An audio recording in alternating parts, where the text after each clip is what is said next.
Okay, we will start now. So, the topics that we are going to cover is see, last time we missed the numerical integration, so we'll start with that. So, we'll try to finish it as quickly as possible. So, we do numerical integration and then we do a little bit of improper integrals. So, mostly we will do improper integrals. And then we can do probably the surface area. I mean, some example one can do, and probably we'll do the surface areas and maybe the areas of rotations, etc., and the arc length, etc., which we can do. And depending on the time, we will go into this. But yeah, I mean, at least this we do. But the area of rotations and all, we will see as the time is there. Then we can do uh, the rotations as well as the arc length computations. Okay, so let's begin now. So let's start with numerical integration. So last time what we seen is there are times that integral is not very easy to compute. Okay, one example of such integral, if you want, is basically you look at this example. Okay. So this integral, I mean, it's not very easy to compute. There are techniques to compute. So this might have seen in this lecture also, right? What we can prove is this integral. So let me write the limit here. Let's say 1 to infinity. Right. Okay. So we can say this integral converges, but if you want to find okay what is exactly is the integral, it's not very easy to find. Even let me put maybe not even infinity. Let me put some c. Okay. So it's not very easy to compute, but there are ways to compute it. But you have to go to something called a double integration, etc. But directly computing is hard. So whenever the computing integration is hard, what we do is we will play the idea of numeric integration, where you don't want to compute exactly what it is, but okay, let's see if we can approximate it. Okay, there are two methods. One is uh, Simpson's rule, and another is the trapezoidal rule, which we have seen last time. So Simpson's rule states that suppose if you have 3 points, okay, probably I'll draw the diagram here. And let's say I have a curve here. Let me draw a good curve. Yeah. Suppose if we have a curve here, and let's say this point is my minus h, and this is 0, and this is h. And say this point is some y2, this point is y1, and here it is y0. Okay, by the way, the y0 is basically this distance here, not, okay, this point is not y0, but yeah, this length is y0. Okay, and similarly, y1 is and y2 is the whatever the length it is. So, yeah, so this length is y2, not that this point is y2. So, what the Simpson rule says is basically suppose if you want to find a parabola, okay, maybe draw my curve a little bit differently, so that I can fit some things nicely. So let me draw it in this color, maybe. Okay.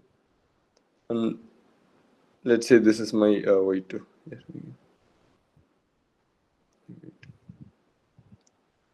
I probably will draw y2 little above. So I mean, the reason I want to draw like that is so that it is easier for me to fit the curve here.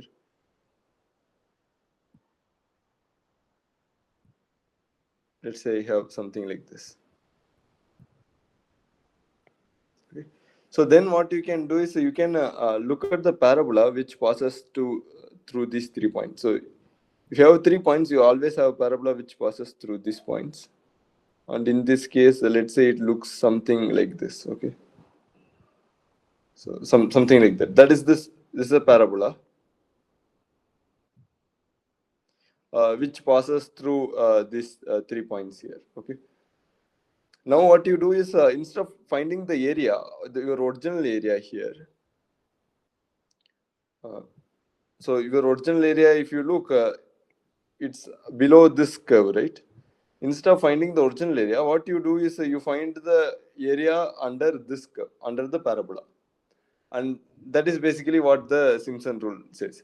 One may think, okay, you're telling like that, but if you actually look, see, this curve is not a perfect approximation of this, right? But if you come closer, let's say you have a minus h here and a plus h here.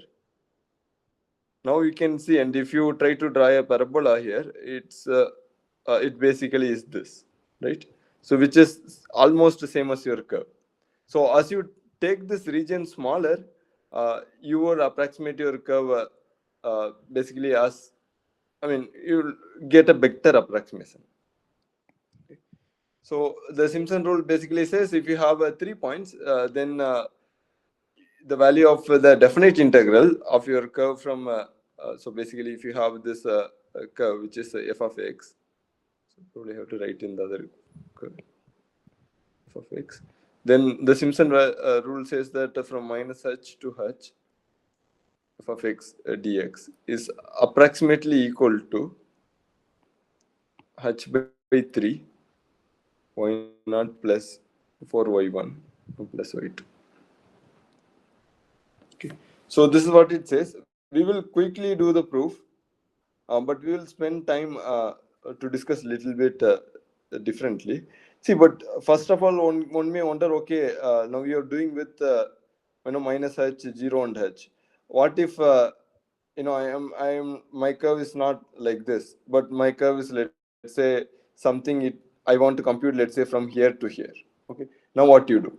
If you have if you want to compute here, what you do is you can always translate this here by just kind of move this curve here by adding f of x minus alpha for the suitable alpha. You can bring back the midpoint of whatever the region you want to compute to here to 0.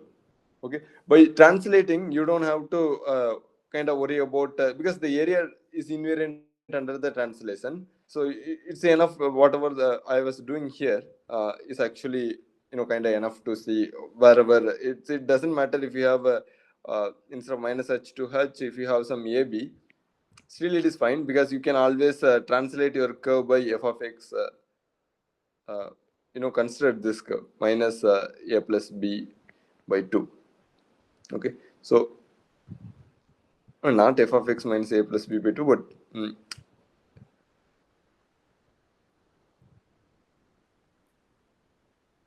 yeah, I mean, you make a substitution. By translating, you have to make a substitution here. Okay, instead of x, you make so let's say y equal to x minus a plus b by 2. Okay, make this substitution. Once you make the substitution, this region kind of moves, and then you will end up in the same location. So yeah, it's not very specific here. Whatever we do works in general. Okay, so we'll do the proof. The proof goes like this. What I do is uh, I have a quadratic. Okay, basically it's not even parabola. It's a quadratic equation. Okay.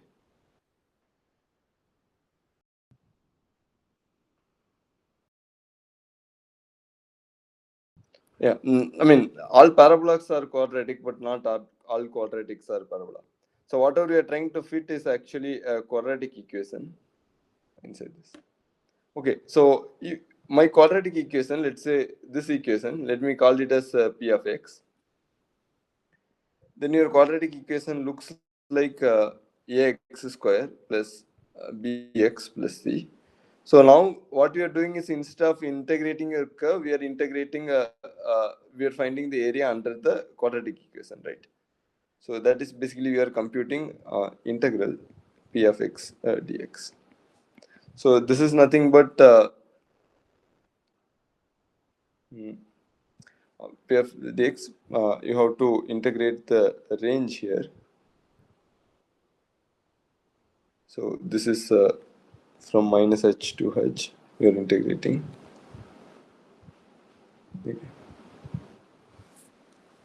So just give me a minute.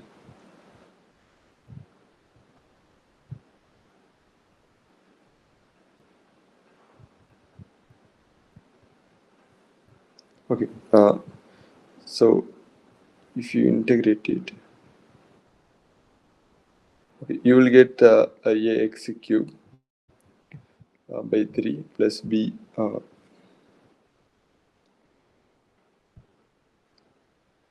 x square plus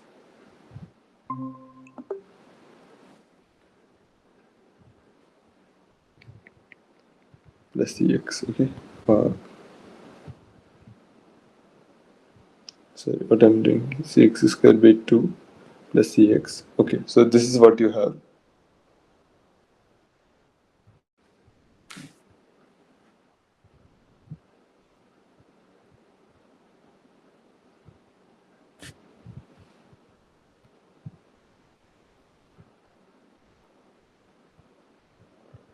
I don't know if I made a error. Just give me a minute. I want to see if I made error. Yeah, okay. I didn't make an error, but yeah. And I have to evaluate it from minus h to h. So, so here you notice this function is okay. Anyway, we will just do it. So you just evaluate it. I'm evaluating from minus h to h. So this gives me 2 times ah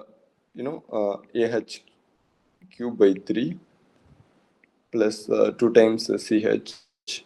Okay, and this time if you evaluate, it will be 0 because it will be b times h square by 2 minus b times h square by 2. So this time when you evaluating it, it became 0 and these two will survive. Now this is uh, your area, right? So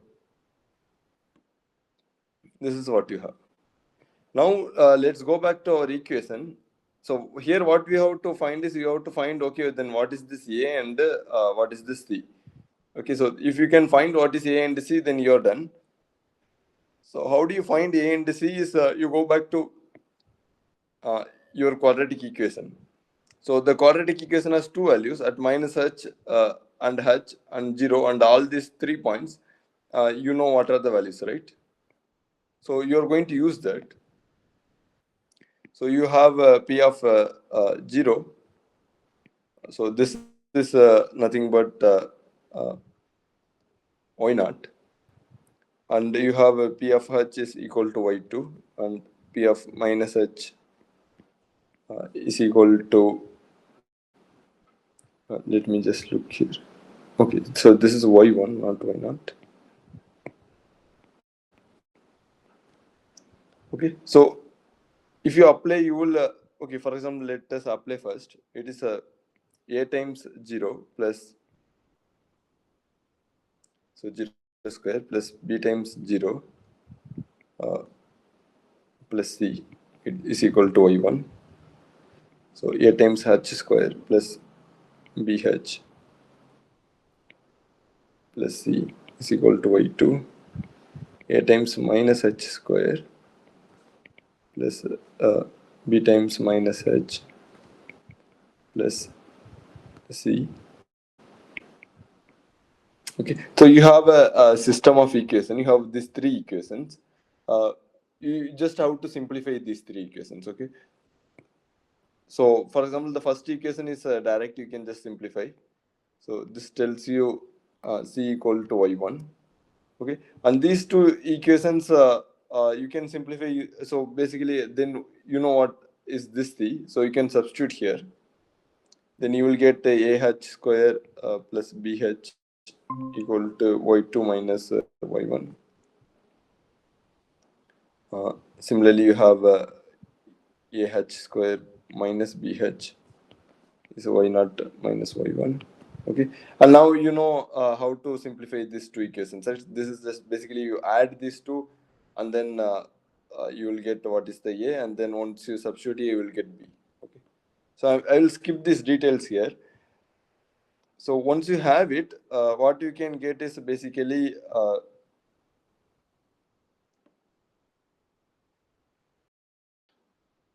so just 1 minute. Yeah, so from here you can find what is your A and B. And once you have find A and B, you can come back and put it here. Okay, so you can just come back and put it here, and or probably we will do it here. It's maybe not that hard. Okay, so maybe you look here. What you want is 2a h cube by 3, right? So here you have a h square. Okay, I need 2a h cube. It's not h cube.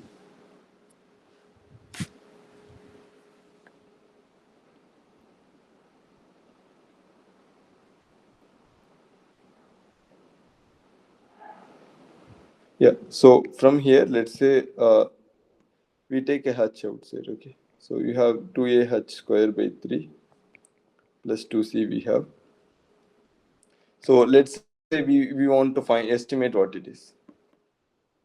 So from here you estimate, you just add these two equations, you will get 2a h square is equal to y0 plus y2. Okay. And you are going to substitute it here. Okay. So the entire thing became, so the integral minus h to h p of x dx. This is nothing but much times this, right? I'll just copy it here.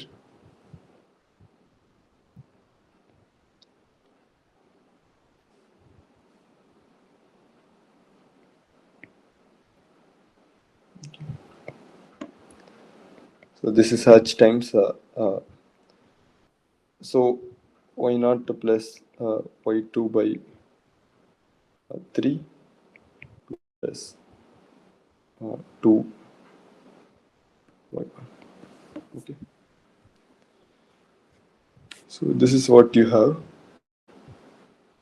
No, and also here you have minus. Sorry, yeah, I'm making so much error. I'm sorry about that. You have this. Okay, I mean, I'm just adding these two. I added this side. This side also you have to add, so you will get this. So I will change a little bit here. So minus 2y1. Okay, yeah. So this is what you have, and now you just simplify it. This will gives you 3. So when you simplify it, what you get is you get h by 3 y0 plus y2 minus 2y1 plus 6y1, and this is basically gives you what you want. So y2 plus 4y1. So this is the equation that we started here. Okay. Anyway, I just made some small trivial errors, but the idea is very. I mean, there's not much idea. You just integrate it here. Once you integrate it, you know what is the 3 points. So once you know what are the 3 points, you substitute it. You can kind of find what is this quadratic. Okay. So from this system of equation, you can find what is ABC. But in this case, I'm not finding what is ABC because I want that this time I can kind of get through here. Okay. So once you can find it, you just substitute back, and then you will get what you want. Okay. So there is not much to prove here, but nonetheless, when you have 3 points like this, you can approximate your integral like this. Okay. Okay. Now I have another question. Okay. If I have 3 points, okay, I can do it. What if I have, more than 3 points? Then what will I do? So that was the question. So let's say I have a curve here. I mean, whatever the curve here. Let's say I draw a curve here. Okay. And now I have like let's say I have 6 points here. Okay, one. Let me probably put the points here instead. Okay, 1, 2.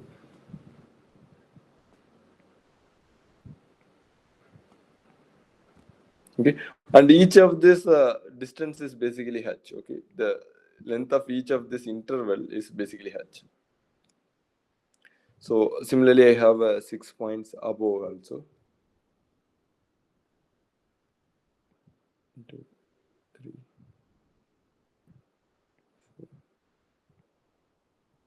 6. Okay. So basically, we have 6 points here, not 3 points. Now, what you do? So maybe you can make a guess. So with if you have when I have 3 points, I know the Simpson rule gives me the integration, right? But instead of 3 points, now I have 6 points. Of course, one way to do it is yeah. I mean, now we have 6 points. So basically, your points are also closer. Okay, because if you want a closer result, see here I also told you, if you choose this H to be smaller, then you will get a better approximation to your curve. Okay, that is fine. But that means if you want to find the area from here to here, and I'm only finding a smaller area, I get a better approximation, right? So then how do I get the integral over all the area? The idea is you split it into many of these three points. Okay. Now what you do here is, if I just take these 3 points, okay, just to take these 3 points and this corresponding y here, now I can apply the Simpson rule and get the area of this particular region, right? Okay. Now I have another 3 points here. Let's say here. Okay. In this 3 point also, you can apply the Simpson rule and get the area of this region. Okay. Yeah, and similarly, you need another 3 points here to get the other area. To let's say you have another 3 point. No, you might not need that. Yeah. So what you do is, in this region, you apply the Simpson rule here. So this is, let's say, area 1. You apply the Simpson rule. And the next one, okay, so take these 3 points, okay, these 3 points, and apply the Simpson rule. You will get area 3, sorry, area 2.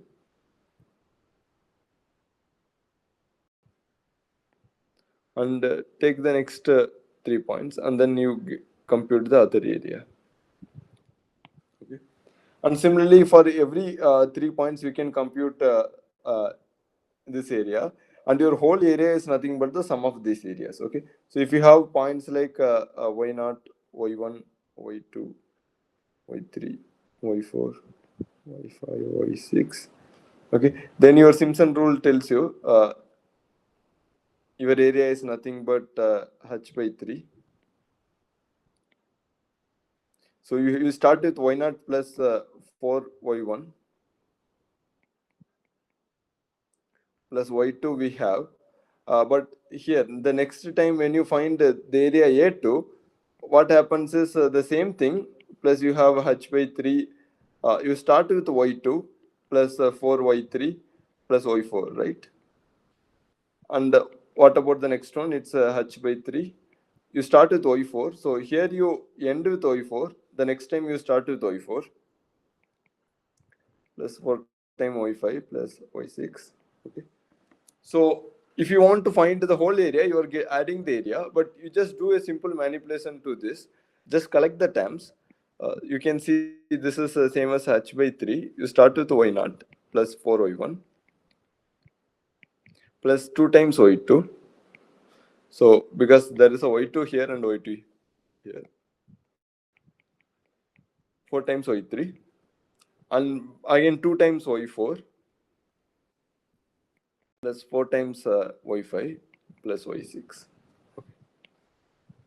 So you get a general equation of this. The first two terms, first and last term kind of comes with a coefficient 1, and the 4 and 2 kind of comes alternatively.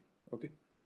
So that is the general Simpson rule. If you have more than more than 3 points, then this is the rule you have. Okay. So basically, you have to find a rule like that. In general, you can write it, but yeah, I mean the idea is just this. So the same. Okay, so this is the idea. So we will finish here. Okay, I think we can do a problem if you want. but I don't know if it's useful. Maybe we can do a simple problem, but it's basically plug it in. So I don't know if it is needed. Okay, but at least this is the idea with the Simpson rule.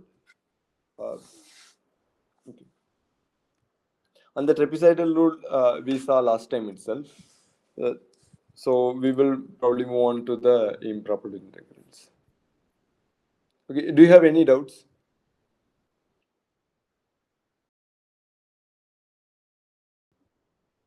Okay. Okay. We will move on to next one. Okay. So let's do the improper integrals here.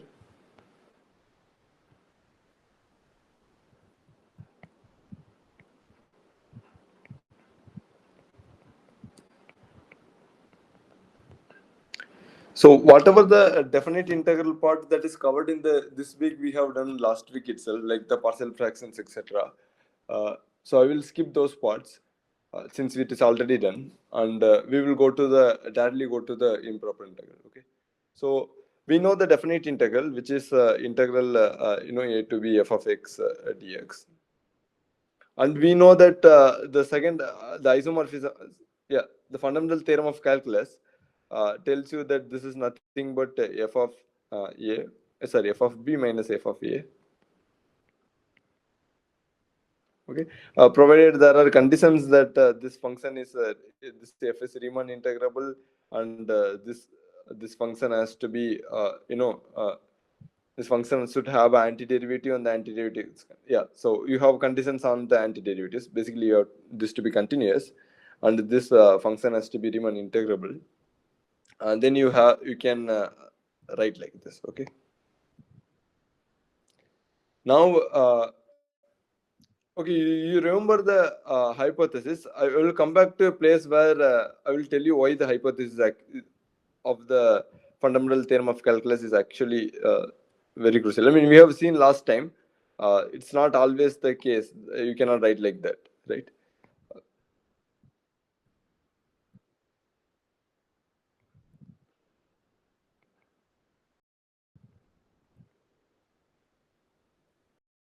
So last time also we have seen a example of why the hypothesis of fundamental theorem of calculus is actually needed. Uh, but here we will do one more example.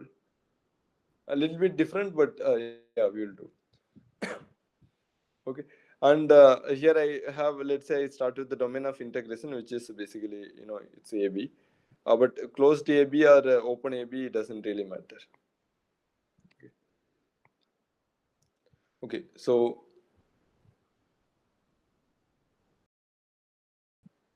let's start with the problem directly. So let's start with this first problem. Okay, so you have integral 0 to infinity, so e power minus x dx. Okay. So the question is, so find this integral if it converges. If it converges. Okay. So I assume what you mean. What I mean by convergence. Convergence means this integral exists and it is finite. Okay. If it does not exist, then it's not convergence. So okay, how do you find the integral? You find the integral as a limit. Uh, see, okay, I will probably just draw the diagram and then I will show you. Anyway, it's done in the class. I will just give little bit and then we will move on. So if you look at e power minus x, e power minus x is defined as something like this, right? It goes like this. It just give no. This is e power x. No. Uh,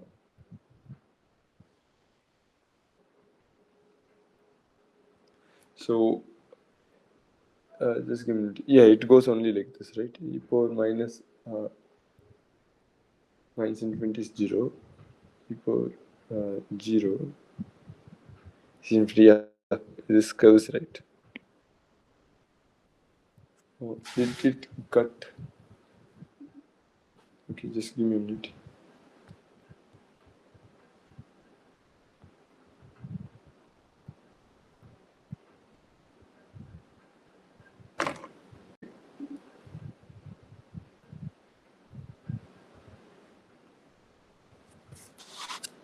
So if you look at e power minus x, your curve goes something like this. Okay, it goes to zero. The limit of this goes to zero, but yeah, it will never hit the zero.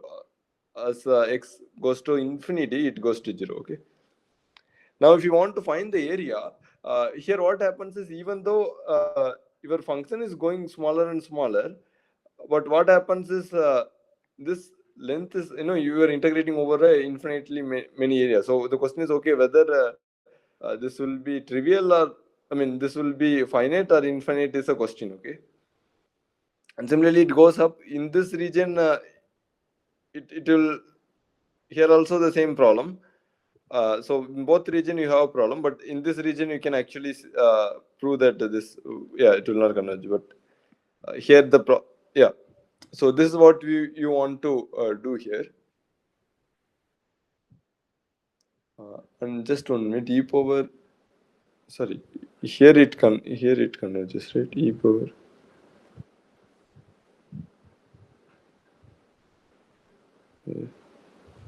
So e power 0 is 1 here. Okay. So this, yeah, sorry, this side it is bounded, uh, but the other side it is kind of going to 0, and we have to find the entire area.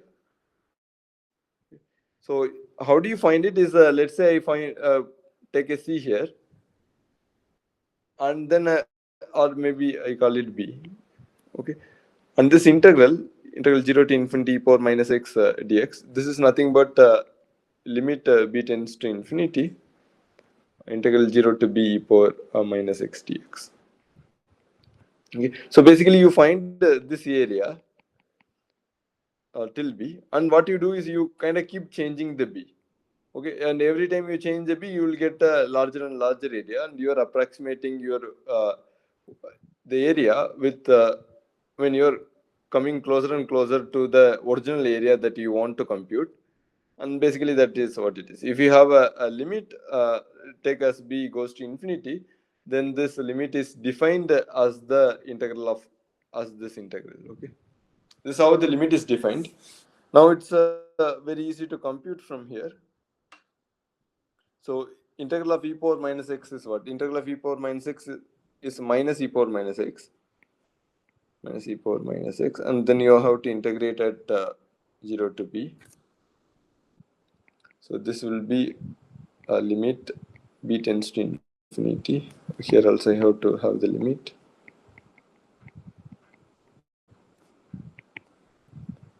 Okay. Minus e power minus b plus e power 0. Okay, there is two minus here. When you substitute by the fundamental theorem of calculus, you will get a minus, but then here also there is a minus. Okay, and this is nothing but limit b tends to infinity minus e power minus b. Okay. So as uh, so this term will be 0. So because e power minus infinity is 0, so this term will goes away, and you have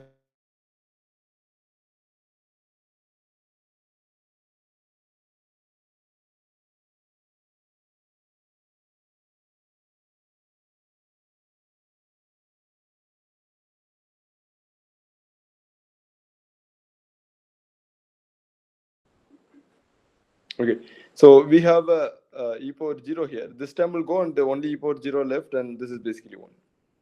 Okay. So this is easy, and so this integral converges. So let's look at the second problem here.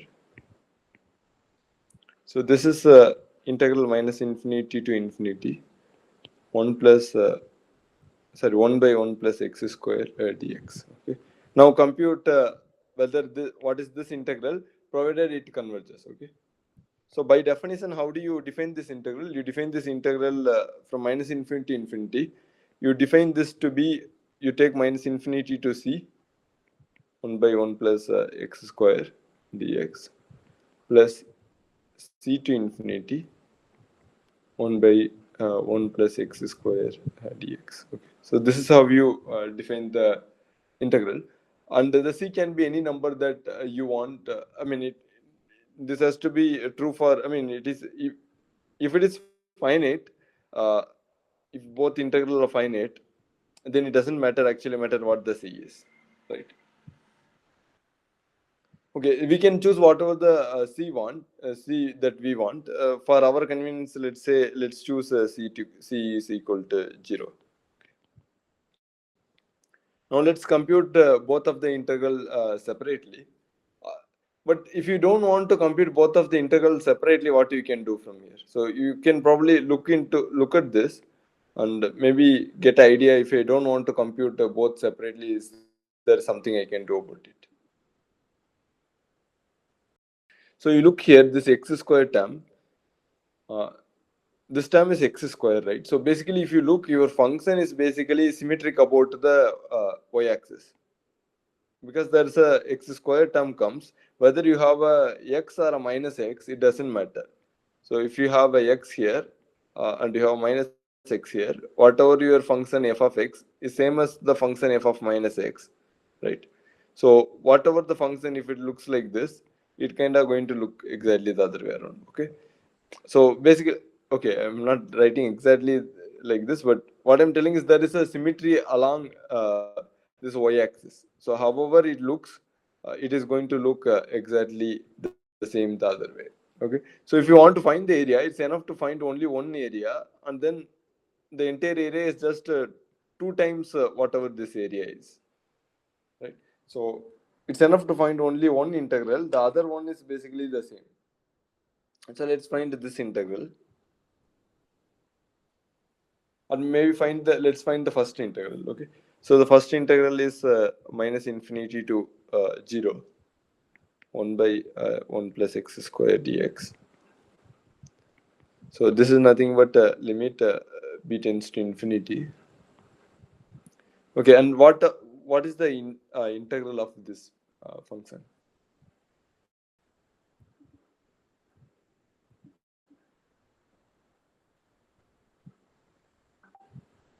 Yeah, it's tan inverse. But how do you prove it? So how do you prove that the integral of this function is basically tan inverse?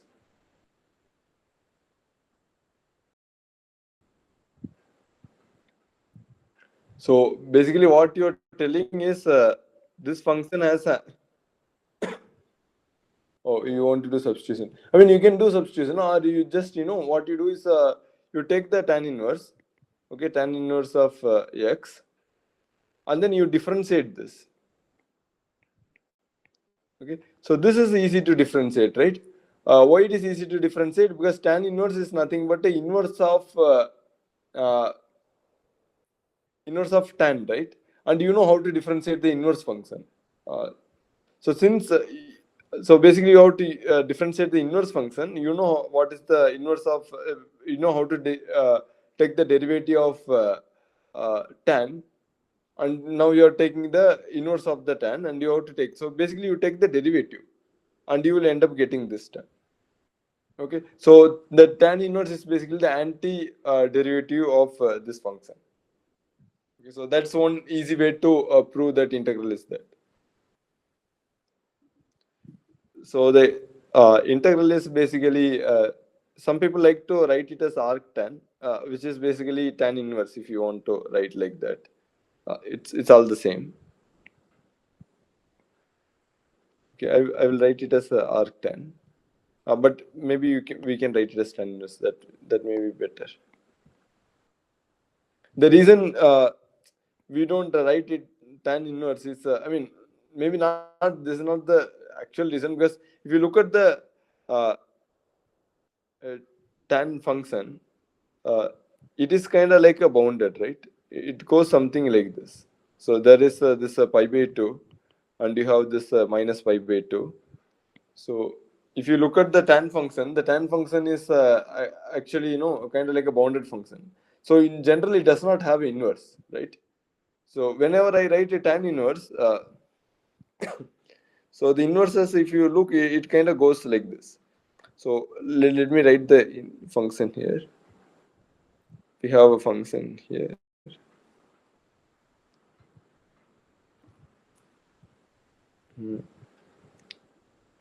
Uh, it need not have an inverse if you actually look here, because the region is, this function goes only from this region, right?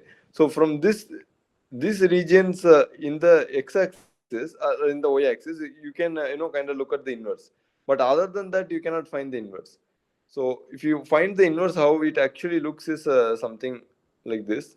But you have to restrict the domain so that the inverse makes sense. Okay, it looks something like this. But on the other hand, if you know something about the tan function, it also tells you, this is also one of the inverse. Okay. So this is also inverse, but it comes in the other region.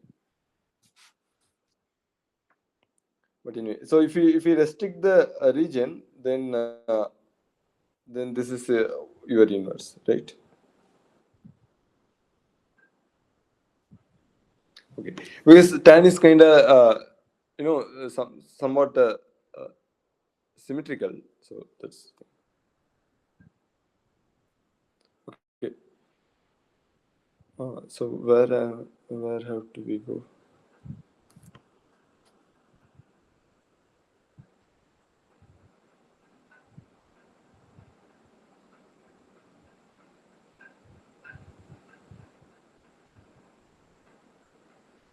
Okay, I think I have written it correctly, but anyway. So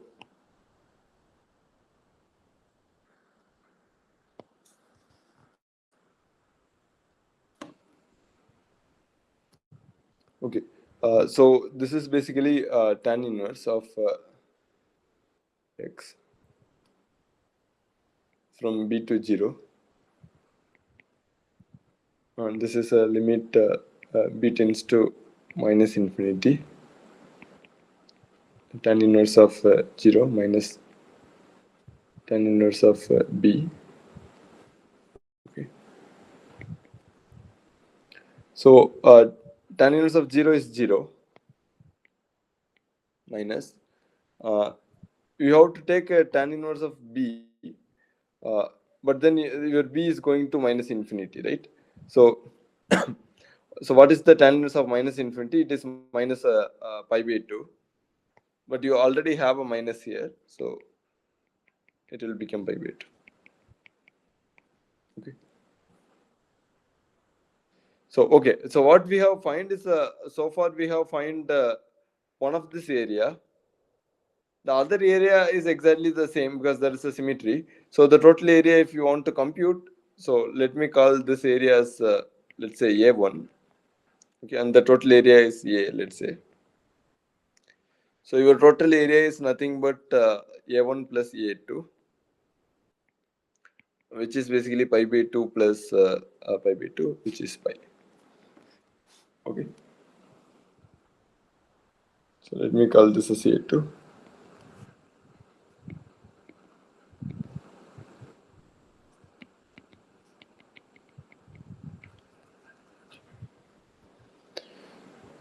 Okay, so let's probably do a little bit interesting problem now and stuff. Yeah, doing. So let's consider this integral 1 to infinity 1 by x power p, okay, dx. So this integral converges if your p is strictly greater than 1, and it diverges if your p is strict less than or equal to 1. So let's try this. Which one you want to try? Okay, maybe we'll do all of that. It's fine.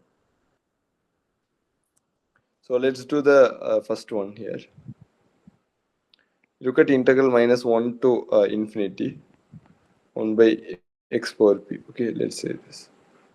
So here you assume, you see that p is greater than 1.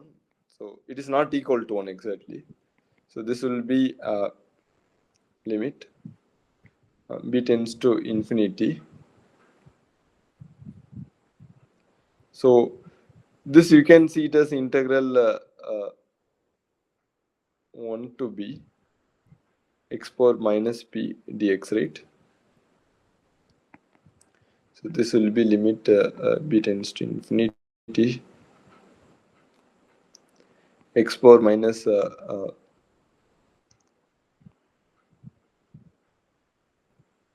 minus p plus 1 divided by uh, minus p plus 1. And you have to evaluate from b to 1.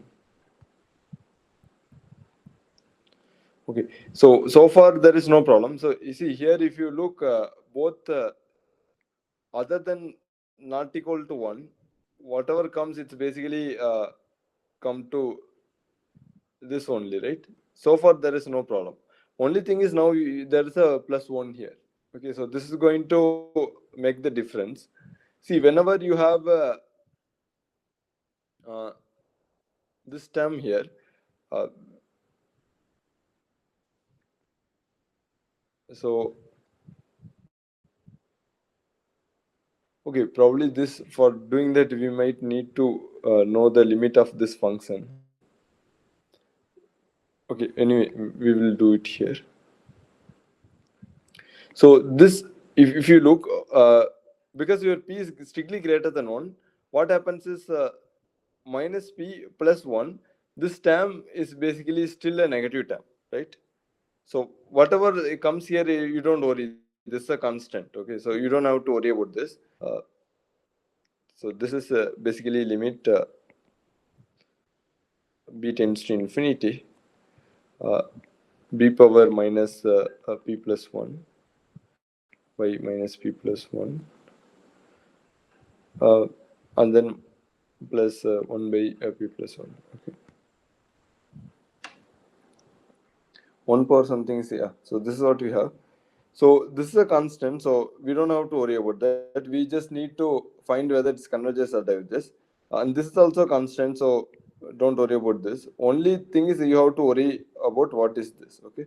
So whether this term converges or not is all that matters, okay? So there is a theorem which says that if you have x power n, uh, and you are looking at the limit no,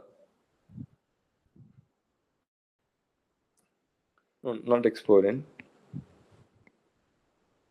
So you look at n power sorry, x power p, and you're looking at the limit x tends to infinity. So this one converges if p is less than 1. Sorry, converges if p is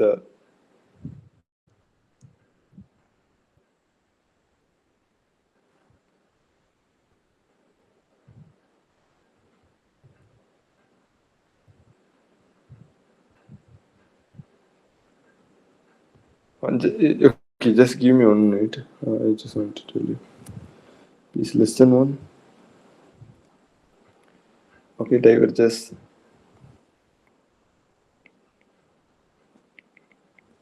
if p is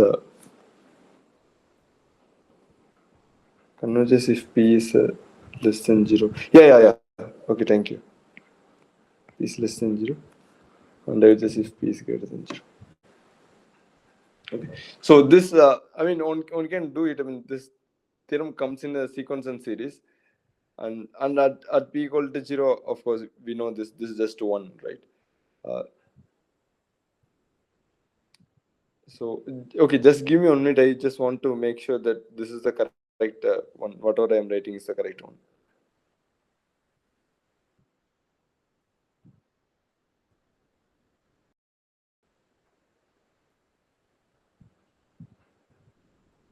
Yeah. Okay. This is the correct term, but proving that is a little bit harder. Okay, proving exactly what it is actually hard. So basically the thing whether the p is greater than or equal, I mean, or strictly greater than or strictly less than, is basically the same idea, except this you just have to apply this theorem. And if you have strictly greater than 1, uh, then what happens is this term will be kind of still negative, because minus p is still greater than, I mean, because p is greater than 1, minus p is plus 1 is less than 0, and then you can use this theorem to say it converges. The other case, what happens is this will be positive, because p is less than 1. So then if you look at minus p plus 1, this will be positive, and then it will be diverges because of this theorem. Okay, but let's say, but this proving this theorem is not easy. I mean, you have to do something, and probably don't want to go into this. What we can do instead is, let's say we choose a p. Okay, instead of p, let's say we put a number and see that whatever we are telling is actually working, at least for that example. Okay, it's not exactly the proof, but you will get an idea of what exactly is happening. Okay, so let's take p as 3 by 2, just as for sake of argument, and you can see that this p is actually greater than 1. Okay, now let's look at the integral. 1 to infinity 1 by x power 3 by 2 dx. So this is nothing but limit b tends to infinity. So here you are looking this as x power minus 3 by 2, and then this will comes in the front plus add 1 there. So no, sorry, that's the differentiation. Sorry, here you have to integrate. When you integrate it, this is integral 1 to b x power minus 3 by 2. So this is nothing but x power minus 3 by 2 plus 1 by minus 3 by 2 plus 1.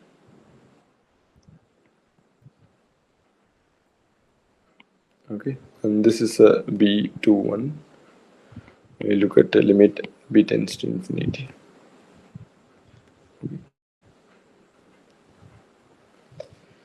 So this is 1 by 2.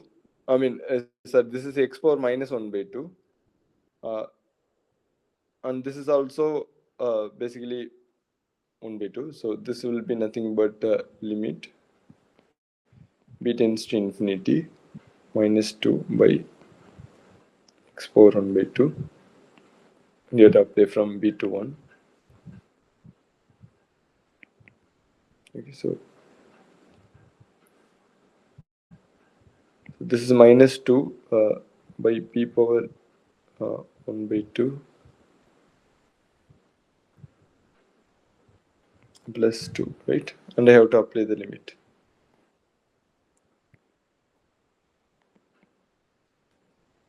Okay. So now what happens to this term? Okay, here also somehow you have to use uh,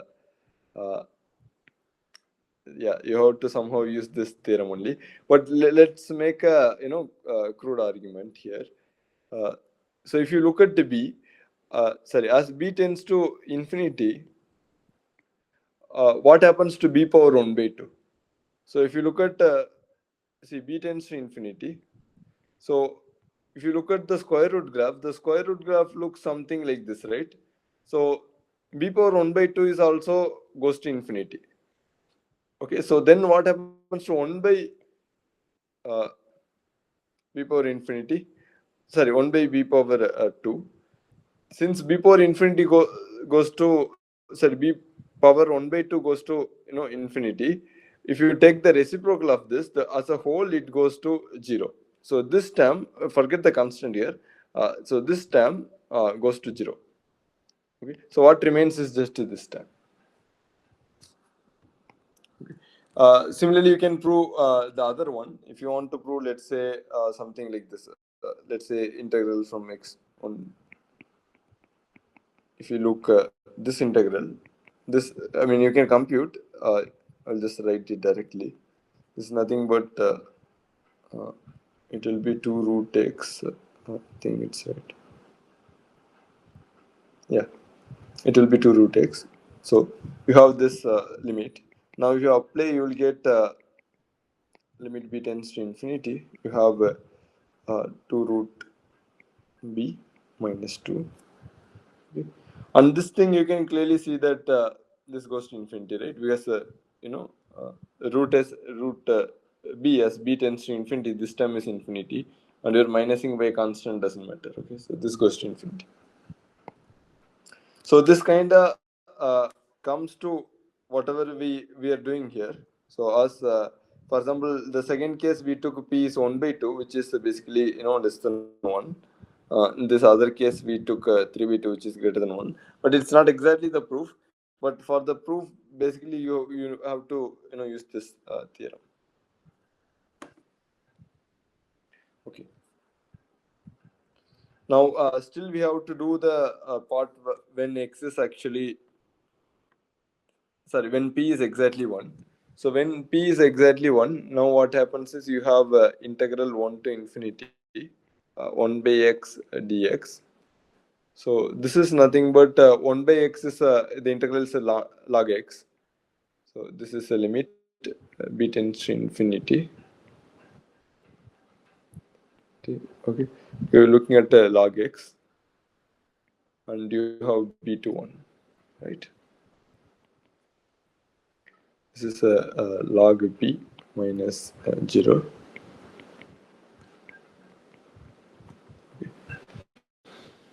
So log infinity is infinity, right? I mean, as b goes to infinity, log b also goes to infinity. So this term is infinity, and whatever, and log, of course, log 1 is basically 0. Okay, so that's it. So this is actually infinity. So other than p greater than 1, this integral does not exist. Okay, other than if the p is less than or equal to 1, so then this integral diverges. Okay, so let's do one more example here.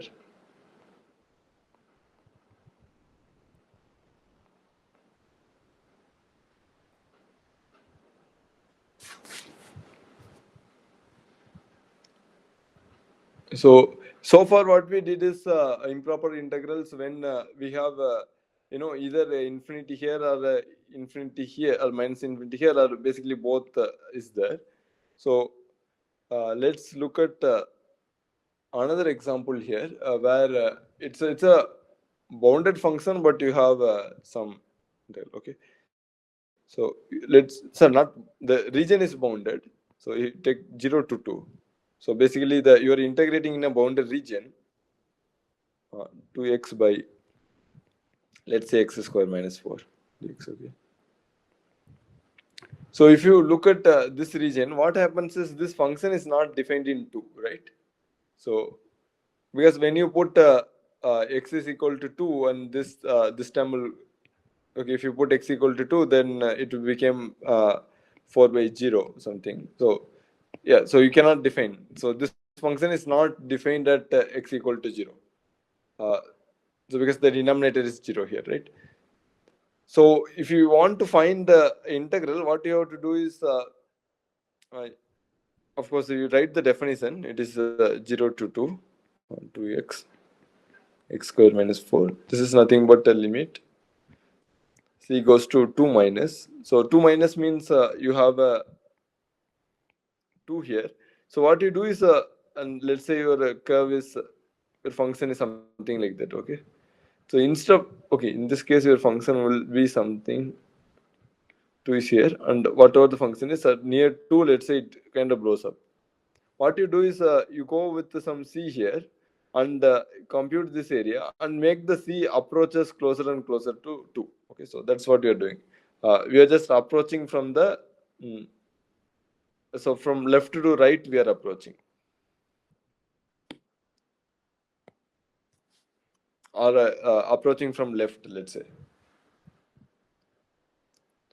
Okay, so integral 0 to c 2x x square minus 4 dx.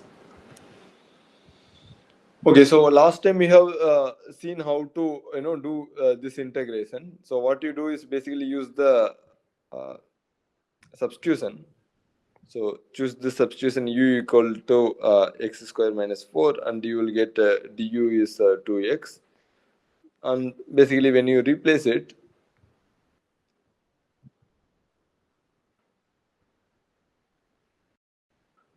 okay, where is the thing? Yeah, so you have to make this substitution, and once you made this substitution, what you will get, undo this,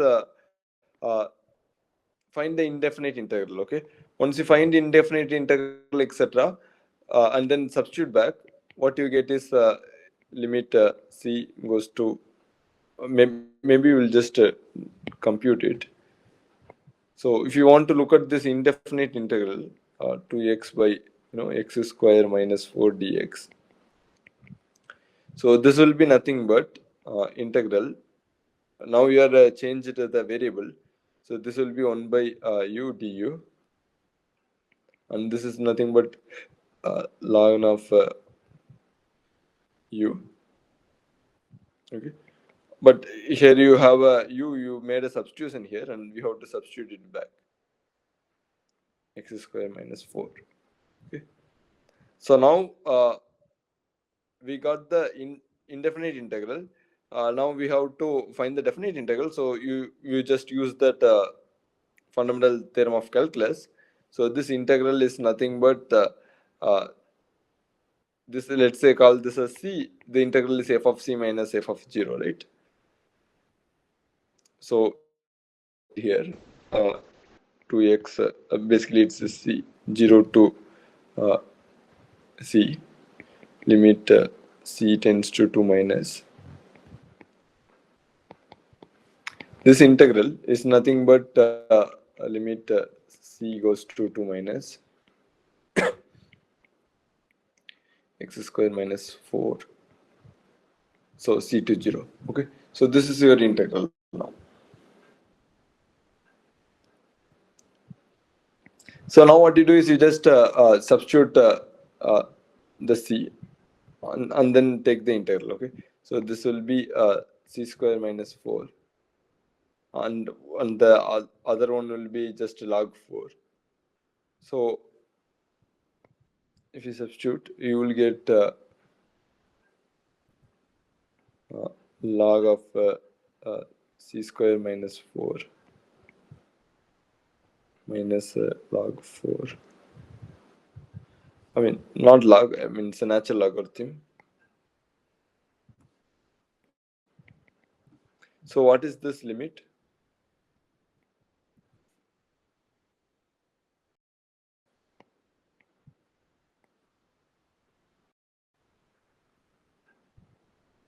So as c goes to minus 2, I mean, c goes to 2 minus. Okay, probably you can give a try. What is this limit?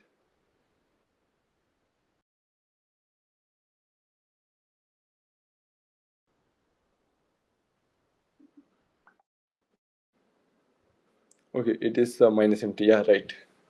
Okay, you're right. The reason is as c goes to 2 minus, what happens to c square minus 4? So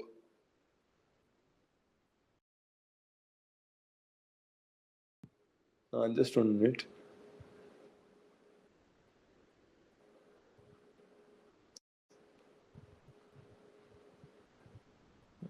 Yeah. So as c goes to minus 2, this term, the whatever the inside term, uh, if you look here, so if you look at c square minus 4, this goes to 0, right? So then the log is a continuous function. So basically, then you can put the limit on both sides. But anyway, so since c square minus 4 kind of goes to 0, and you have the log of 0 is minus infinity.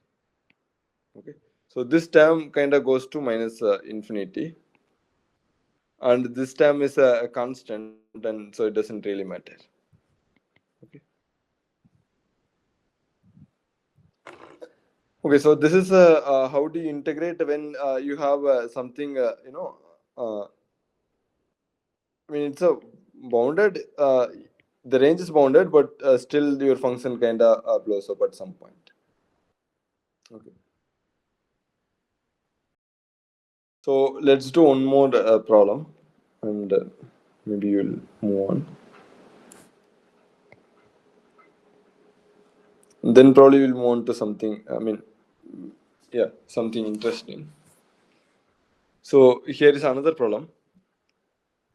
The problem is you integrate from 0 to 3, 1 by x minus 1 by 2 by 3 dx. Okay, so this is what we want to integrate, and you can see, right? I mean, I can put some substitution here. Okay, let's say x minus 1 as u equal to x minus 1 I put, and du equal to dx. Now you can substitute, you can do all the things. So you have to change this range also, or you just find the indefinite integral.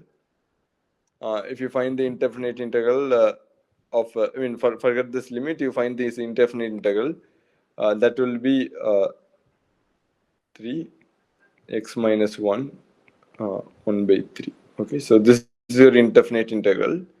uh, okay, so okay, probably I'll just find the indefinite integral rather than telling. So 1 by x minus 1 power 2 by 3. Okay, dx. Now I have x minus 1 is u. So this is 1 by u by 2 by 3 du. So this is nothing but u power. I need to put plus 1 there, right? So this is minus 2 by 3 plus 1. It's minus 2 by 3 plus 1 by minus 2 by 3 plus 1. This, you compute it, it will be u into u by 1 by 3. And this is 3u. I mean, you will substitute the u, which is x minus 1 power 1 by 3. Okay, so far so good. Now I have the limits as 0 to 3. So if you integrate from 0 to 3, 1 by x minus 1 power 2 by 3 dx, this is nothing but evaluating it as 3x minus 1 power 1 by 3, 3 to 0, right? Okay, and you just evaluate it, whatever the value is. Is it right?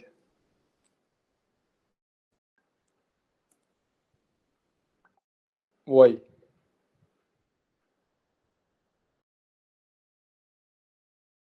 So what we did is what we used to do usually.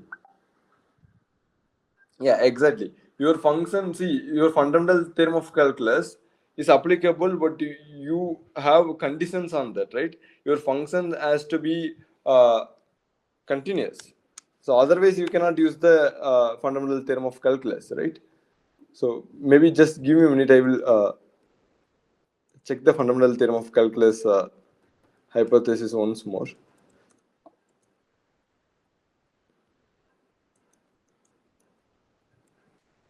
I just don't want to make any error. I mean, I think it's just the continuity. It is there, but I mean, I don't want to make any error.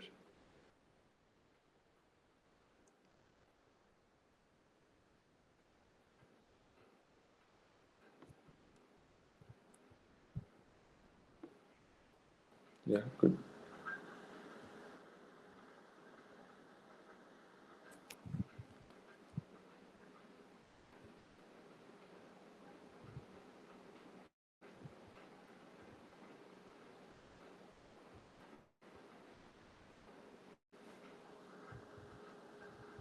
So you said there's discontinuity for your function, right? Yeah, that is true.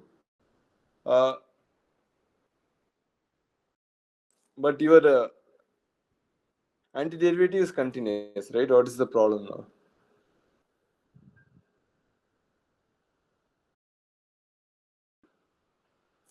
So I will write the fundamental theorem, and probably you try to see what happens. Okay, so this is the fundamental theorem says, let f be a real valued function.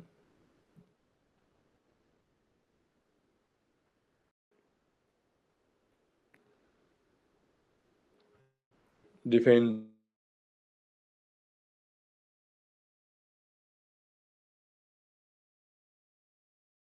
the writing the same thing only. Uh, but I just wants to tell that the hypothesis is actually seriously important, that you cannot do without, I mean, yeah, without giving attention to the hypothesis.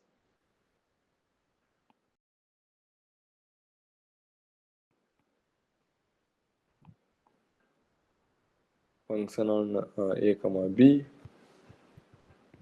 which is an antiderivative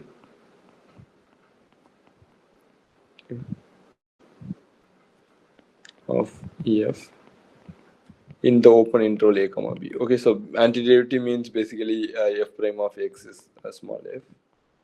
Moreover, if you have, so this is the condition on the antiderivative. So you have a real valued function. If it's a real valued function, see, you said discontinuity at 1, but there is no continuity is needed for your f.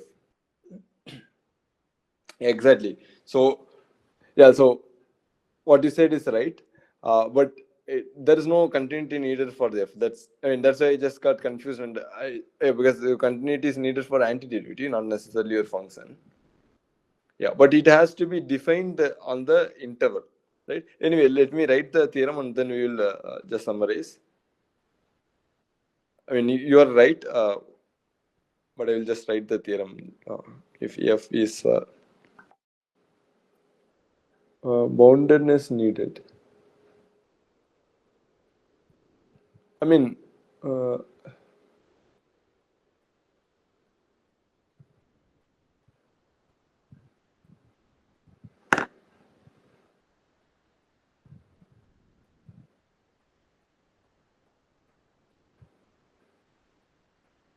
well, that is a good question.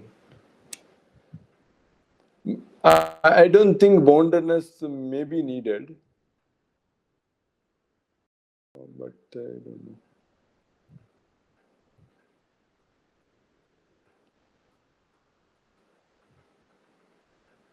See, here, okay, at least the statement does not tell boundedness is needed, but I was just wondering, can I get a counter? I mean, can I get an example where the function is not bounded, but still you can do this thing? Uh, but yeah, of course, if you have a continuous function, then it is bounded also.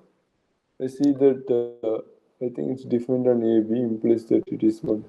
No, it is bounded provided you have a continuous function. Then basically, you can use the uh, either the maximum value. I mean, either you can say the maximum exists, or you can go with the compactness and then you can prove it. Uh, but you don't have a continuous function.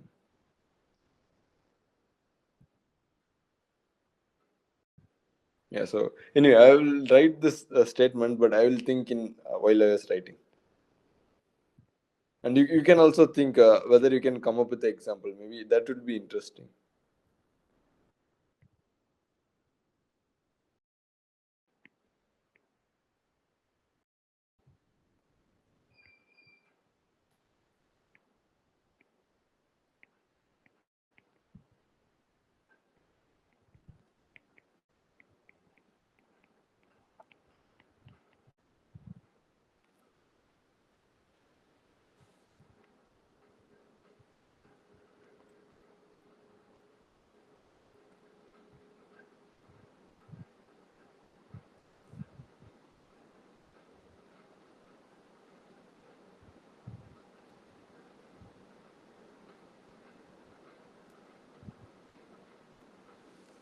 Okay. Honest to think. Just give me a minute. I will probably try to think.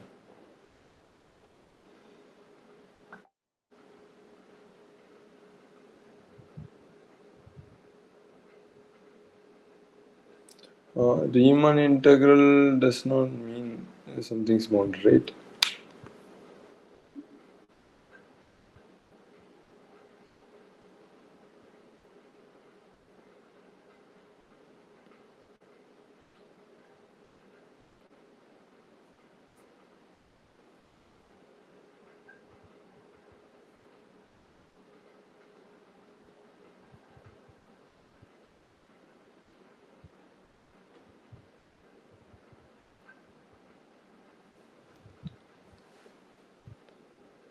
Okay.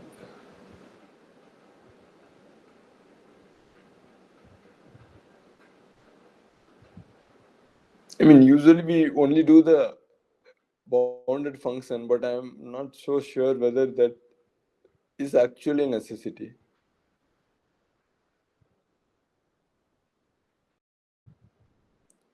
Probably this might be needed. I mean, it is defined that this means something.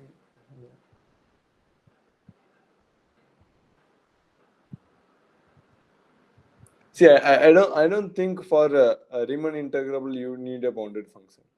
That you can just do without a function having a bounded. Uh, just that this function has to be defined on a closed interval. But yeah, that's a question, right?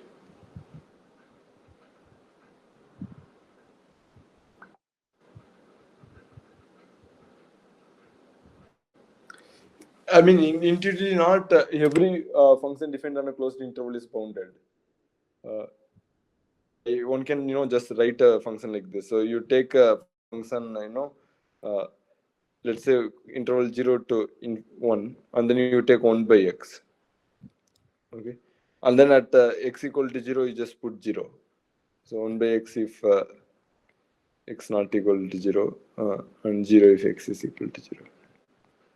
This is a function defined on that. It's not necessarily a bounded function per se. But yeah, but your function is let's say you take 1 by x square. Let's say 1 by x square you take. I think this function is integrable. Okay. Uh, this function is Riemann integrable. I mean, you can use this improper integral to find that. I mean, find and check that this is integrable. I think it is integrable. Hmm. But this is not bounded. Okay. See, most of the function where we are doing all this. For example, you take this function. Let's say. So not exactly this function. So some problem. Yeah. Let's say we proved this exists, right? This converges just to make sure. No, this does not converge. But let's say e power x at least converges, right? Sorry for scrolling it like this. Uh, this is also is not what I want. These are all infinite things, but yeah, it's all going to infinity. Yeah, I don't have a good example to show here, but maybe.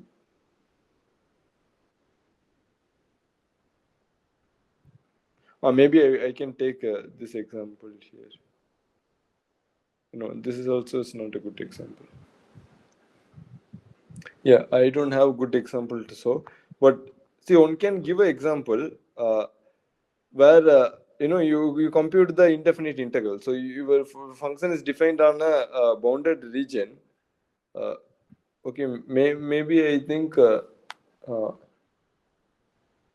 1 by root x may be integrable. Maybe this will be integrable. Okay, so I don't know which exactly, but see, you can find a function when you take the improper integrable. Let's say at 0 it goes to infinity. Okay, so some function, not exactly this function, some function which goes to infinity at 0, but then you can find the proper. I mean, you can integrate the function. Okay, for example, you can take the improper integral and then let's say you can integrate it. Such a functions are all Riemann integrable only, but that does not mean it's a bounded function, right?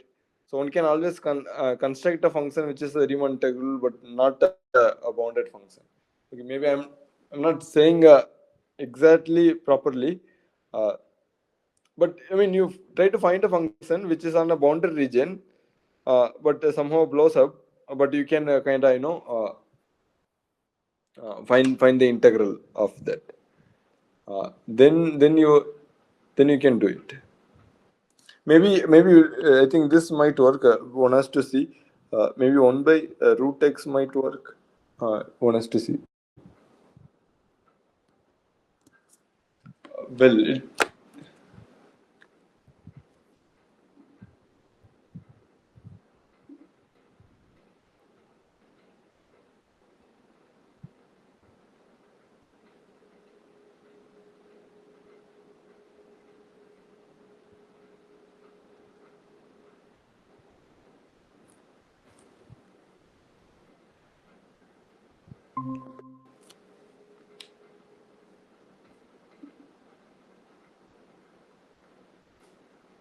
Okay, whether the Riemann interval includes the function being bounded. Okay, I don't exactly know. Okay, let me be directly say it. Okay, I don't exactly know whether Riemann integral requires a boundedness. I don't remember it. There is something called a Darbach's integral. I think that might require it, but I don't know if the Riemann integral requires it. Just probably give me a minute. Since we were in that, I'll just look into the book and check that that was the correct one. Yeah, so to define the Riemann integral, you don't need, you don't begin by saying the function is bounded, etc. Uh, but what you get is if your function is Riemann integrable, that by itself implies that yeah, your function is bounded, and hence unbounded functions cannot be yeah, Riemann integrable. Okay, so that is fine. Yeah.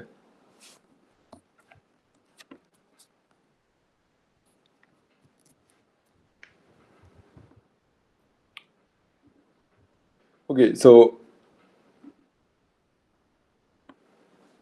okay, I didn't, yeah, I didn't remember the theorem. Okay, in our case, when we do this, so we were doing a problem, right? We were doing this problem here. So the issue is when you have if you look at this function is actually not defined as x equal to minus one, right? So x equal to one. So from 0 to 3, uh, at x equal to one, this function is not even defined. So basically, you cannot use the fundamental theorem of calculus to uh, do whatever we want to do. So basically, we have to use the improper integral.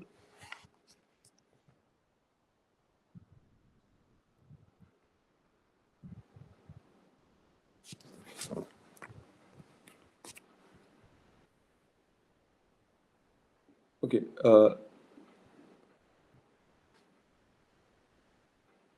Okay. So let me start the problem.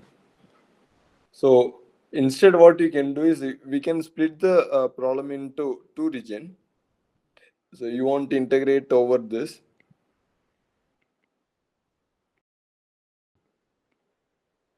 So instead, split the problem into two region, one by this x minus 1 2 by 3 dx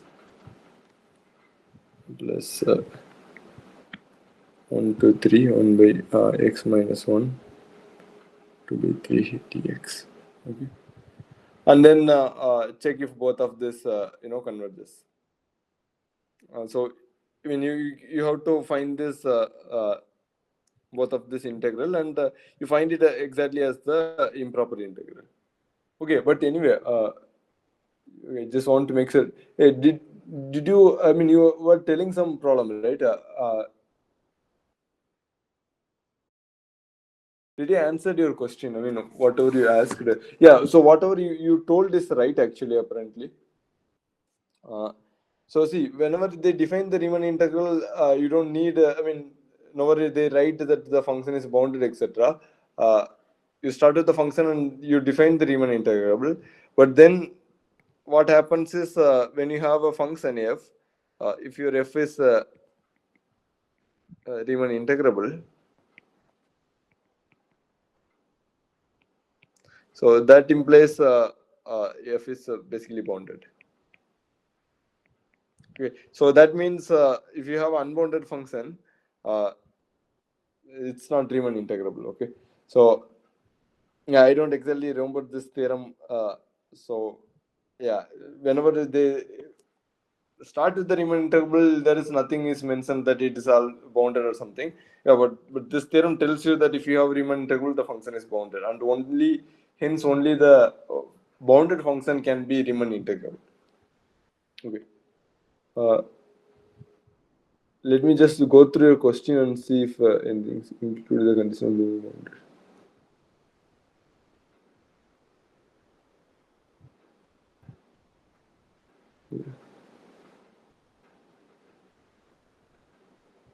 Okay.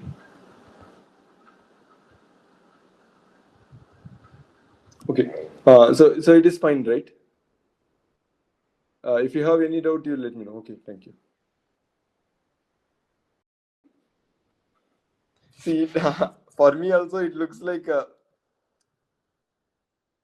mean, if you have Riemann interval, it looks natural to see it is bounded, but I don't want to be directly say okay, it is bounded, and you don't know for what if it's not bounded. So that's why I just wants to check and confirm. I didn't exactly remember at the moment, so it's better to check and confirm rather than telling something wrong. So yeah. Okay. So let's move on to the next theorem here. So here you have start with the two functions f and g. Both are continuous functions on let's say closed interval a to infinity.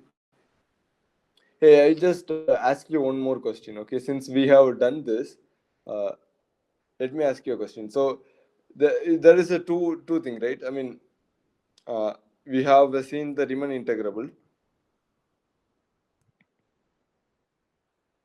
and we have this improper integrable, right? Improper integrals. Yeah. So is every improper integral Riemann integrable?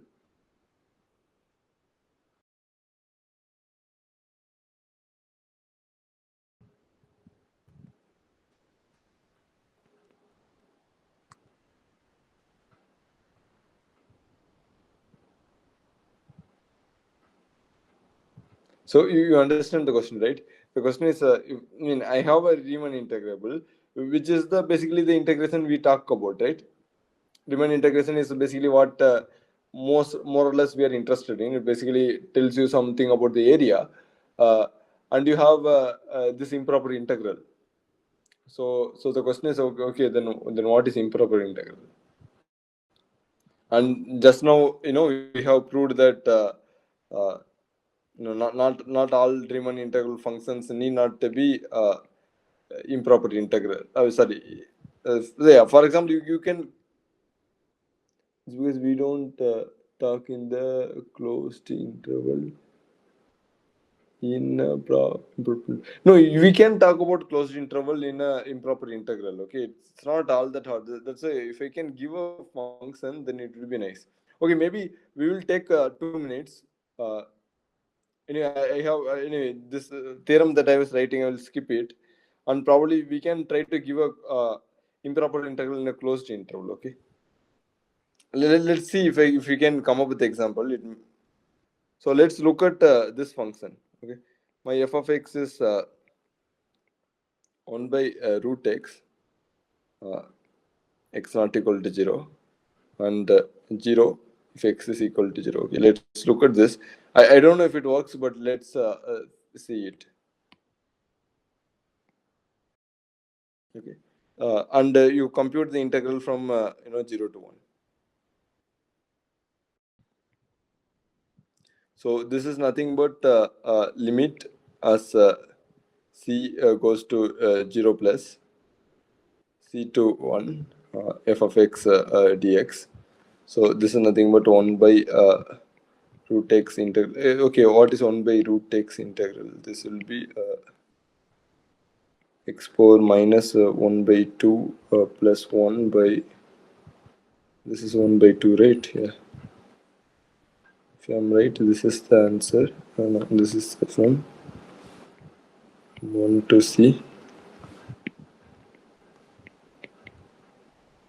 C equals to 0 plus. This is x power 1 by 2, 2x power 1 by 2, 1 to c.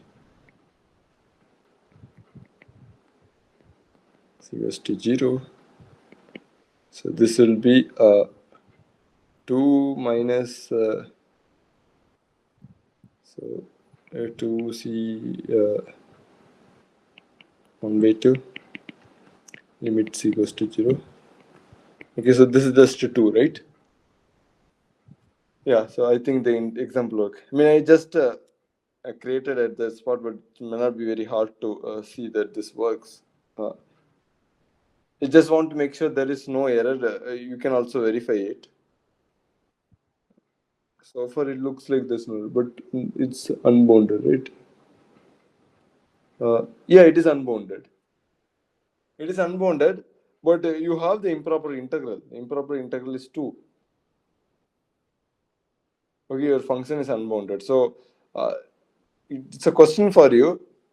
Maybe you think what is, we say I have Riemann integrable. I have Riemann integral and I have improper integral. So we are looking at so many notions of integral, right? Uh, Integral. So if you look at the lecture, we also study something like Lebesgue integral, etc. Uh, okay, that comes in the method theory. So let's say we don't want to go into that. At least we leave those parts. We have there's another thing called a definite integral. Uh, okay, so basically indefinite integral is basically the Riemann integral. So that's the Riemann. Sorry, definite integral is the Riemann integral. Then we have this indefinite integral. So now you have three concept of integral, right? So the question is, okay, what exactly is going on between here? So this is some question that for you to think about. You probably think about it. So basically what happens is, see, we want to somehow, our idea, if you actually want to see, our idea is somehow associate a number to a region. Okay, so basically in this case the region looks something like this. So it is going to blow up, but it goes slowly and then it blows up. Okay, I mean, I don't know how to write it. So this also goes to infinity only, but it goes to infinity slower than 1 by x. So you can see it, and this is the area here. Okay, uh, so now, so if you ask, the question is, uh, from this, see, this is a geometric object right here. Is we somehow want to associate a number to that. Okay, that is all that somehow we cared about.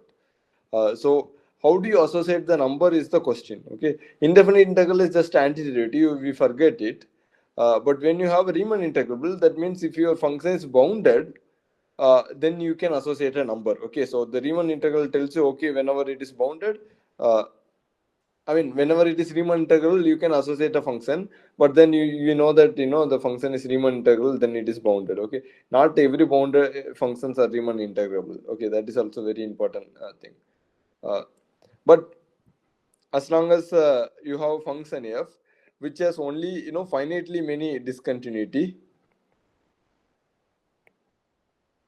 So continuous function are Riemann integrable, and you have a function which has only finitely many discontinuity. Then your function is Riemann integrable. Okay, so far so good. Okay, this much we have, uh, and also we have seen such a functions are bounded. Okay, so again it tells you that if you, yeah, so this much we have right now. Uh, but that only helps you with finding the associating a number to a bounded region, right? Some region which is somehow bounded.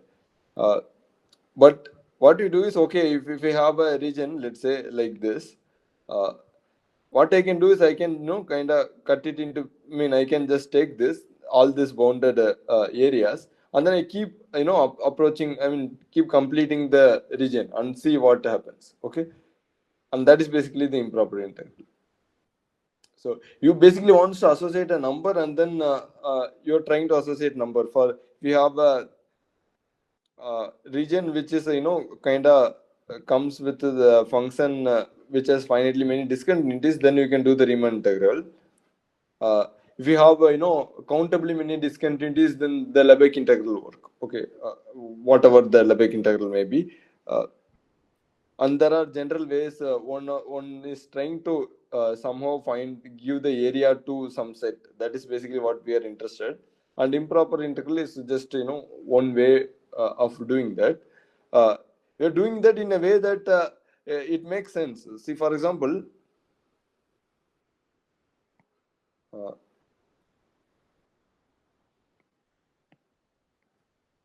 So let's say I have a area like this, okay?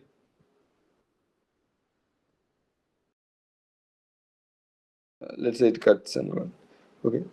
Now, if I look at this region only, okay, this region only, look at this region, and let's say this improper integral exists. So that means the entire region, if you compute the entire region, area of the entire region, let's say that is some number alpha, okay, and you compute only this region, and that gives you beta.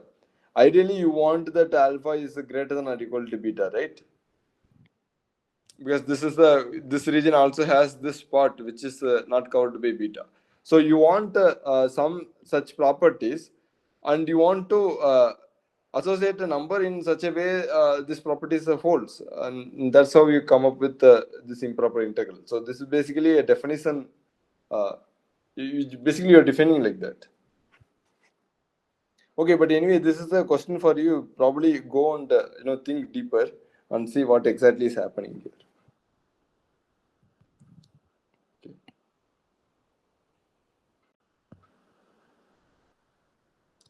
So this we have done. Okay, so here we have a given example, which is basically improper integral exist on a bounded maybe, but not Riemann integrable.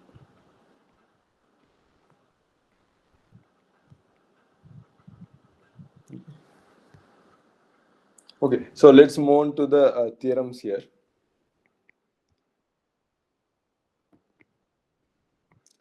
If you have any doubts, you can feel free to stop me and ask me. Okay, so you have two function f and g continuous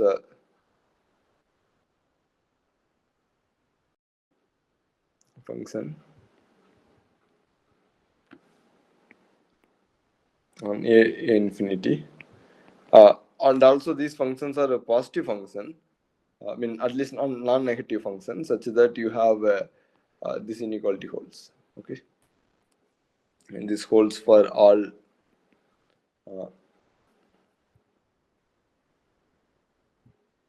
It's recording, right? Yeah, it's recording.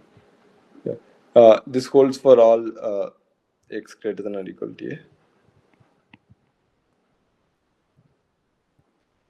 Okay, now we have two parts. If you integral a to infinity f of x dx, it converges. Then what happens is so no, this converges. So basically, what it tells you, this is a larger function, right? If the larger function converges, then the smaller function converges. Okay, converges if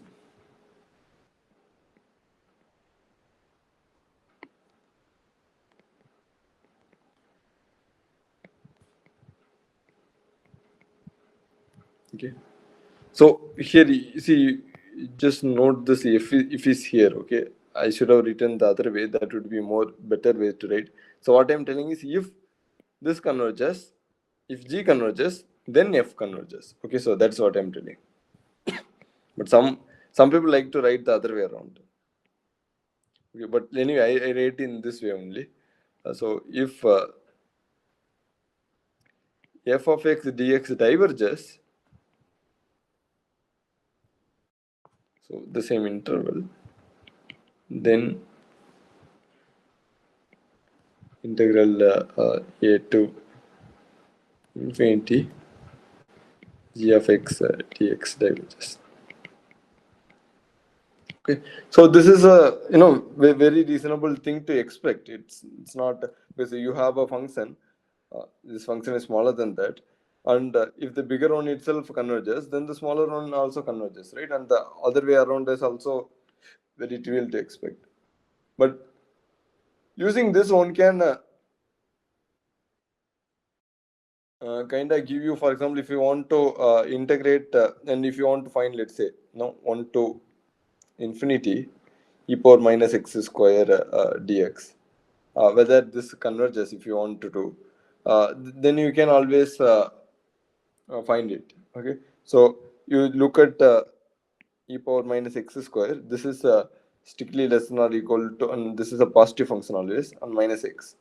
And we just have seen the first, very first example. If you look, this example we proved that this is this function is integrable in this region. So maybe I will just scroll through it. I'm sorry to scrolling. Sorry about scrolling in there. See, see here, we compute from 0 to infinity itself. So, in particular, 1 to infinity also, uh, this function converges. Okay. Maybe I don't want to scroll it. So, I'll go here. Okay. Since integral 1 to infinity, e power minus x converges. Integral 1 to infinity, e power minus x square also converges. Okay. So, this is actually one interesting way to see. Now you proved that it converges, but if you want to find what exactly is the value, it's not very easy to do with single interval calculus. You at least the standard proof I know uses the uh, double integral. Okay, so you write this as a double integral over some region something, dx dy, and then you will compute. Okay, so I mean it's not very important right now, but the proof is a little bit different. Okay, so let me write one more thing, and then we probably move on to next theorem, and then probably to surface area. But I don't know if you have time for that. I'll write the formula at least. So let's say we want to compute this problem, sine square x to 1. Okay. So here, I mean, okay. Let's say you want to compute this problem. Okay, sine square x by x square dx. Okay. So you want to see whether this integral converges. So here what you can do is you see that 0 is less than, see sin x is a bounded function, right? Less than or equal to 1. You do this. And divide both sides by x square. You will get sin square x. Probably I will use the different color by x. Okay, this is not a good idea. And x square. Okay. Now we have seen this, right? We have seen what happens to 1 by x power p integral. Okay, this converges when p is greater than or equal, see, strictly greater than 1, right? And diverges when it is p is less than or equal to 1. So in this case, the p is 2, so this term converges. So integral 1 by x square from the limit 1 to infinity, this converges. Okay, so that implies your integral 1 to infinity sine square x by x square dx. This also converges. Okay. So there's another theorem. I will probably just write the theorem. I may not do the proof. So probably I'll leave the. Yeah, anyway, I'm not proving anything. So here is another theorem. So we have two continuous function f and g on interval a comma infinity, and such that you look at this limit of this function. Okay, limit x tends to infinity f of x by g of x. Okay, if this limit is finite and positive and finite. Okay, so where 0 less than n less than infinity, it should not be 0.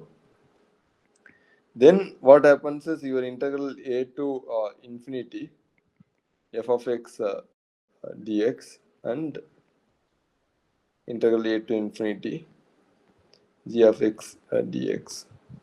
So this, both of this converges or both diverges. Okay, what I mean by both converges or both diverges. So if you have this limit is some L, some positive number, then what happens is if one of these converges, then the other one also converges. Okay, if F is converges, then G is converges. If G is converges, then F is converges. The same way, if F is diverges, then G is also diverges, and if G diverges, F diverges. Okay, so either both of them are converges together, or both of them are diverges together. Okay. Okay, why this is useful? Because if you want to use this, so let's look at this function. F of x is equal to, let's say, 1 by x square, say x plus 1. Okay. Let's look at this function. See here, when you know, right, if you look at just 1 by x, then I can use this, so this limit I can use. Okay, so where my, so this is a question here, next one. So, and you want to find the integral 1 to infinity 1 by root x plus 1. Okay. So, let's say this is what we want to find. So, I mean, whether it's converges or diverges is what we want to find.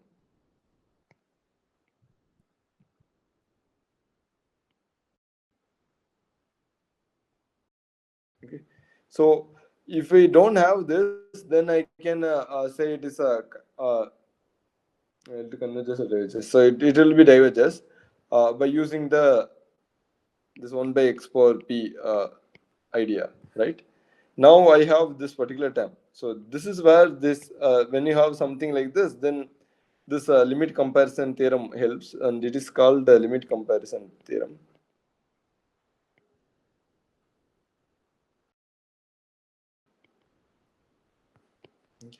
So this will help.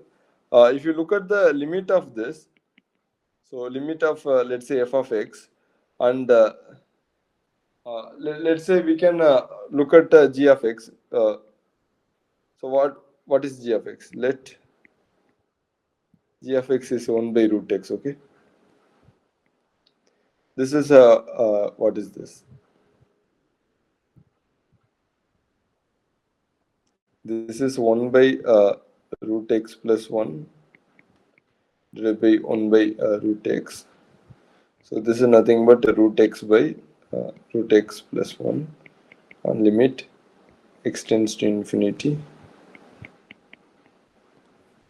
Okay. So this is basically, if you look, this term is basically 1. Okay. I mean, limit of this term is just 1. I mean, you have to divide by root x on both sides, and then you have to do it. Okay. So by then what happens is this is 1. So by limit comparison theorem, f and g converges or diverges together, right? Now g is diverges because 1 by x, you look at this function, and if you integrate from 1 to infinity, which we have seen, this function diverges. So since this function diverges, that means your f also has to diverges. Okay, since g diverges, so f diverges. Okay. Okay, I could have done some problem in the arc length on the surface, but I think we don't have time. So, do you have any doubts in the arc length and finding the arc length and the surface of surface area of revolution? No, right? Okay. If it is clear, we can skip it. And is the proof is done? Like, for example, if you want to find the surface area of revolution, uh, so let's say you have a function here, okay, y equal to f of x. On a closed interval AB, it is defined. So let's say my function is something like this, okay, and you are rotating about the x-axis.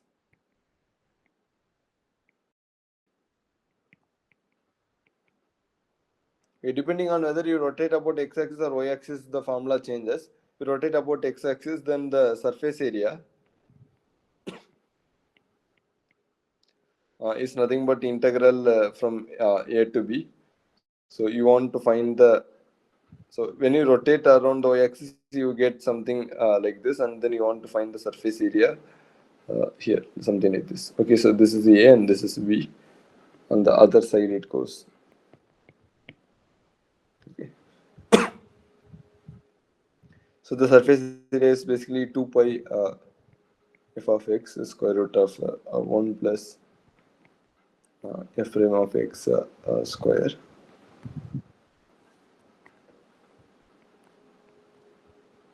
No,